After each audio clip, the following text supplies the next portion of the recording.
What's up guys, welcome to Voicey here. This is your host, Captain Zach, and today's subreddit is r/EntitledParents. Don't forget to like, subscribe, and hit that bell to never miss an episode. This story is called Rich Groom plus Poor Bride equals Entitled Parents. This happened a few years ago, and to be fair, they weren't the worst couple I have dealt with in my career, but even so, wow, they were buttholes to work with. So, the backstory. The groom was a rich businessman from the UK that was marrying a single mother from Africa. Based on the ways their families conducted themselves, it was clear to say that their backgrounds were vastly different. I had been hired to do the wedding video. I was shooting alone, rather uncomfortably I might add, as I had filmed a different wedding the day before and all the service providers had gotten like cases of food poisoning. Their wedding was on a Sunday and, as I had been hired by the bride's side of the family, their budget was fairly limited. Therefore, all pre-ceremony coverage had been cut from their package. I arrived about 30 minutes before the ceremony to see the groom cussing out the DJ about something, I don't actually know what. The ceremony started and didn't add much to the story. The bride's stupid law pin, my company's name for kids, was screaming throughout the entire ceremony, making it impossible to hear the sermon and making me feel oh so happy knowing that I was going to get tasked trying to clean up that audio after. Oh, the joys of wedding videos. Cut forward to after the ceremony with everyone gathering for the couple to sign the register. The couple entered the room and saw something so horrendous that Hitler himself would have shielded his eyes. Something so devastating to their moment that not even God himself would have had the solution. Right there, right where they wanted to sign, there was a book lying on the table.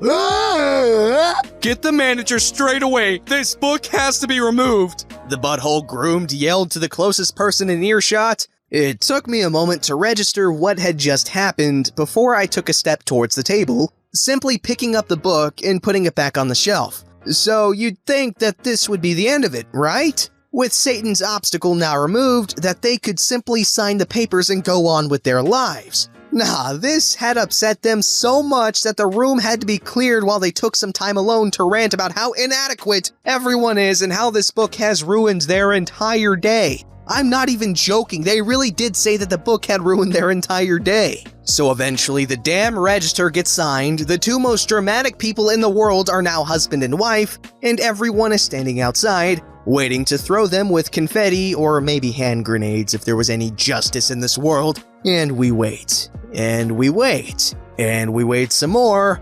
Finally, the door opens. We wake up from our afternoon naps on our feet. The guests hold their hands ready to throw, only to see the MC walk through the door and announce they won't be coming out as the bride doesn't want the wind messing up her hair. If I had rolled my eyes any bigger, they would have come out of their sockets. Why? Because the bride, not the groom, but the bride was from this area and she knew the wind never stops blowing. Did she think God was gonna pause the weather for her while the rest of her guests stand outside burning in the sun for almost 15 minutes? Anyway, move forward to the reception. The couple shoot and the family photos had to be postponed to later because, for some reason, the bride thought the wind was going to change. This meant that everyone now entered the reception hall more than 90 minutes earlier than the schedule had stipulated. So what does the groom of the year do? He goes and yells at the wedding coordinator that the first course isn't ready yet. Needless to say, this caused some panic in the kitchen. I should further point out that this wasn't your average 3-course meal. This was 8 freaking courses. So the schedule was something like this. Speech course times 8, the opening of the dance floor, bouquet, and garter, etc. I did my setup quickly as the first speech was about to commence. Only one problem. The number of guests was way too many for the venue's capacity. So there was literally no way for me to get anywhere near the bridal table or the podium where the speakers would be making their speeches. I set up as well as I could, a basic 2-camera setup, and took a stand behind the main camera. During the speech, I glanced in the direction of my second camera, only to see the bride's lawn pin is trying to climb up my tripod. How the camera didn't fall over might prove that there is a higher power up in the clouds. But nonetheless, I sprinted towards it, grabbing the kid before he could knock over the camera. I put him down, telling him politely not to touch. The camera had moved during the kid's action and was now no longer pointing in any kind of relevant direction. I glanced back at my main camera, only to see that the speaker was no longer standing behind the podium and he had gone to stand directly behind the couple. I had missed it completely. I sprinted back to my main camera, readjusted the shot, glanced back at the second camera, only to see the damn lawn pin aiming to try and climb up it again. Once more, I sprinted back to my second camera, picked the camera up, and set it up right next to the main one.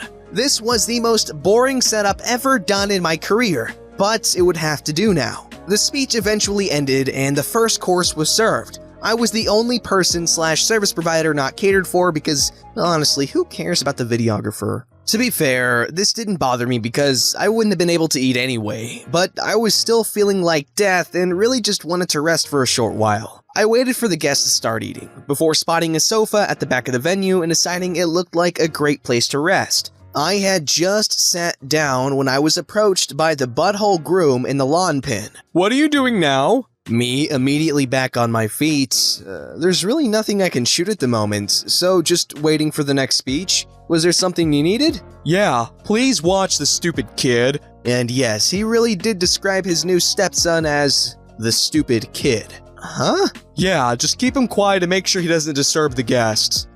What about when the next speech starts? Thank you, the groom said, walking away without answering my question. I looked after him with pleading eyes. This wasn't happening. The kid stared at me. I stared back at him. He continued staring at me and then started wailing his eyes out. Frick my life, I thought to myself. I looked around frantically to see if any of the kid's relatives were gonna come help, but nope. Giving in to my fate, I climbed down to the floor, opened the kid's backpack, and started unpacking his toys. The kid stopped crying quite quickly as I let him show me his favorite toys. Skip forward about 15 to 20 minutes, the kid and I were in the middle of an intense dinosaur battle when I heard the next speech starting. I asked the MC to give me a 2-minute warning before each speech so that I could have time to set my cameras up again. I, unfortunately, had to move them away every time as to not block the traffic flow of the waiters. He forgot every single time. I missed the first few seconds of the second speech as I redid my setup, only to hear that the kid had started wailing again. I glanced in the direction of the couple who were both staring at me with daggers in their eyes. I stared back at them with a look that said, "What the hell do you want me to do about it?" and left the kid to cry as I tried recording the second speech. The speech ended. Well, I assume it did. The lawn pin was yelling so loud that I never heard it end. But I'm sitting here typing this story, so I think it's a fair bet. I moved my cameras away again and moved back towards the couch when I was bombarded by the couple. "Why weren't you watching him?" "Because I can't play babysitter and shoot your wedding video at the same time." Well, I told you to watch him. "And your wife paid me to capture your day on video. Again, I can't do both." "Well, that was very embarrassing for us." A silence followed this, with me and the couple just staring at each other. "Are you waiting for me to say something?" Just do your job, the groom snapped before stomping off with his new wife. "Which one?" I yelled after them, once more getting ignored. The rest of the reception played off more or less the same, until I was relieved of my babysitting duties by the bride's sister, aunt, mother, hairstylist. I have no idea who the hell she was, except that I now had to share my sofa. So the reception finally ended. I felt like I had just aged 10 years, and it was now time for the family and couple photos. But what was this? Their praying had helped nothing, and the wind was now blowing even worse than before. Now at this point, any logical bride would probably have been asking herself some questions. Specifically, what difference is it going to make if my hair gets messed up now, as almost everything has already been done? And what is the point of even having my hair done if I'm not going to take any decent photos? The bride didn't ask those questions though, and therefore insisted that all her photos, couple and family, take place on the porch. On one single small spot on the porch. So the shoot went like this. I finally get them in frame, and the main photographer blocks me. I try a different angle, and the second photographer blocks me. Hell, I didn't blame the photographers. This was like trying to fit 6 people into a matchbox without taking out the matches. There was simply no space for all of us. and the couple had left this so late that the light was disappearing by the second. If this poor photographer had 20 minutes for all the photos, then I'll be surprised. The next thing to do was getting all the guests back upstairs for the opening of the dance floor.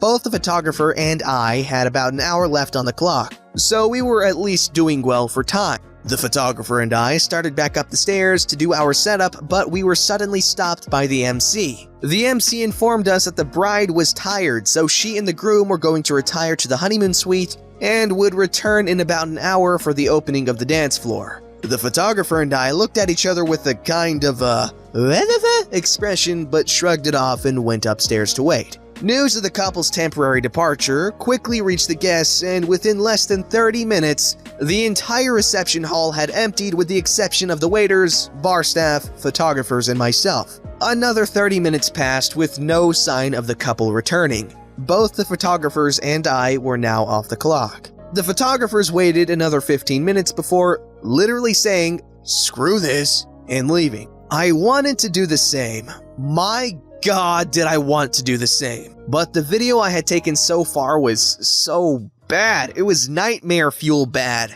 And I simply could not bring myself to leave without at least capturing the opening of the dance floor. And so I continued to wait for another 90 minutes. Finally, the couple returned, followed by around 10 or 15 guests. All of them now wore their casual attire and looked like they were ready for a night at a dodgy nightclub. And then I heard the words that finally made me lose my patience. The MC said, "The couple is not going to open the dance floor anymore." I stared at the couple with a livid expression on my face. As the hip-hop music started playing, the groom took to the bar and the bride started throwing grotesque dance moves with her grotesque friends, all now wearing scantily fitting outfits. Seeing this, I packed up my gear and walked out of the room without saying goodbye to the couple. I did, predictably, get an email from the groom a few days later telling me to remove all the lawn pins crying from the video and that they expected the video to be a true representation of their special day. That, I can say it definitely was. Okay, that just sounds like an absolute nightmare to deal with. Oh my God, I could never. Oh, I'm getting stressed out just thinking about it. This story's called Knocked Unconscious on Public Transport Thanks to an Entitled Mother. For clarification and understanding purposes, I have a medical condition in which my blood circulation is extremely weak. My average resting pulse is at around 45 beats per minute. When I sleep, it can go down to 30 beats per minute, endangering my life. When I am physically active, not resting, etc., my pulse rises to around 60 beats per minute. A pulse of 70 beats per minute for me is like 130 beats per minute for someone with a normal or healthy blood circulation, so I pass out extremely easy. Therefore, I need to be super careful about my movements, actions, and stuff, or else I will get knocked unconscious in seconds of just standing up. I never thought I'd encounter an entitled parent myself, but unfortunately, I did yesterday. It was around 8:30 in the morning. I was riding the bus to university. So, I sit there on the bus, listening to music, minding my own business, when all of a sudden someone taps me on the arm. "Excuse me, young man, could you please get up? This is my son's favorite spot on the bus," the entitled ma said. I replied, "What? I'm sorry, but I need this place. Come on, there's plenty of room for you to stand. Just get up and give us the spot." "I really can't. I'm sorry. If I get up now, I will— just get up. You seem fine. Nothing's wrong with you. You're just lazy and don't want to stand." While I'm trying to explain to entitled mother that I have a certain condition in which I need to be careful about my movements because my pulse and circulation is so extremely weak and fragile, she keeps on screaming about how I was stealing her son's happiness and how lazy I am for not standing up for mother and her child. I was feeling my pulse rising because the argument and the stress this lady was causing me, and I got extremely anxious. I didn't want to pass out on public transportation. Her son looked really uncomfortable through this whole argument and at one point tried to tell entitled mother to just leave me alone. The rest of the bus, of course, caught attention to the situation. All of a sudden, entitled mother grabbed my hand and tried to take my pulse. "Your pulse seems fine. What's wrong with you? Why can't you just stand up?" Her grip was so firm it left marks of her nails on my skin. She pulled me out of the seat, leaving me standing on the bus with an already way too high pulse for me in my condition. I tried to walk a few steps to find something to hold onto so I wouldn't fall. But it was already too late anyway, and I fell to the ground, getting unconscious in the middle of a bus. What happened after that, I don't quite know. I regained consciousness, laying wrapped up in a blanket on the pavement, surrounded by paramedics, the police, and the bus driver. They explained to me what had happened while I was gone. The police took statements from entitled mother, some other people on the bus, and the bus driver, and took entitled mother in custody. They asked me if I wanted to give a statement now or later when I recovered, and if I wanted to press charges for assault. And of course, I absolutely did. All I heard from her after I woke up was just screaming in disbelief and crying. So far, it's sure that entitled mother's health insurance company will have to pay for the ambulance, paramedics, and other following medical bills. All public transport for this specific line was forced to stop for 3 hours just because an entitled mother didn't get what she wanted. Currently, I'm in the hospital under supervision.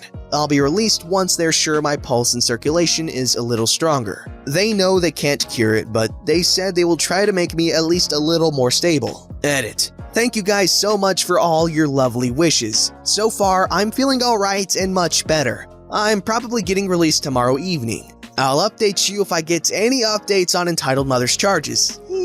Edit the second. After reading up on some insurance stuff, I think it was some kind of umbrella insurance policy, and not only her health insurance. I have no big clue how this works, and I can only go with the info my company provided me, but you guys also gave me some nice input. Big factor to take into consideration about this, I'm German, this happened in Germany. Oh my gosh, that's actually incredibly scary because, not only because of what happened, but because if his condition was any worse, and he was in danger of dying, or if it was just someone else who was, just that prone to death, and she just did not bother listening to, what they're trying to say, she could have killed someone. So, yeah, that's definitely something to take into consideration when you're trying to jostle someone. Don't forget to like, subscribe, and hit that bell to never miss an episode.